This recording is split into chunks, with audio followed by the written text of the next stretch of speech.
Excited ka na ba for the holiday season? Aba, bakit hindi? Damhin ng liwanag at diwa ng Pasko sa mga pelikulang hatid ng Christian Cinema. Sa kanyang galit sa mundo, tinakasan ni Jeff ang lahat ng nagmamahal sa kanya. Matatakbuhan niya rin kaya ang kabutihan ng Diyos? Time to run. Why can't you see that every dream I have ahead will all come back to you? That's it. They've always been yours. 4 na kabataan ang gagamitin ng Diyos upang magsilbing liwanag sa mga naliligaw ang landas. All things new.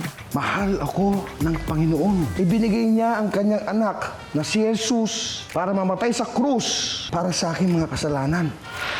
Sa nalalapit na katapusan ng mundo, tatangkain ni Michael Sagipin ang kanyang asawa at biyenan na ayaw maniwala sa Diyos. The Gathering. The only thing that stopped me was reading the Bible and rediscovering what a sinner I was. And when I opened up to the forgiveness and love that God had for me, bam, it hit me. Saksihan ang kapangyarihan ng pagpapatawad sa kabila ng hindi kapanipaniwalang trahedya sa The Heart of Texas.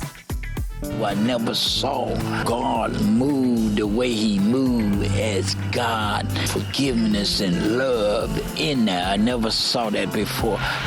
Masusubok ang pananampalataya ni P habang ipinapamuhay at ipinakikilala si Jesus sa isang grupo ng kabataan sa For Pete's Sake. God wants us to come to Him as we are.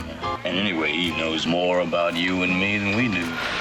Maaari bang talunin ng kapangyarihan ng pagpapatawad ang pagmamataas o patuloy na mawawasak ang kanyang pamilya? Heartwood Dagger. For fathers to pass on to their sons in faith, hope, and love.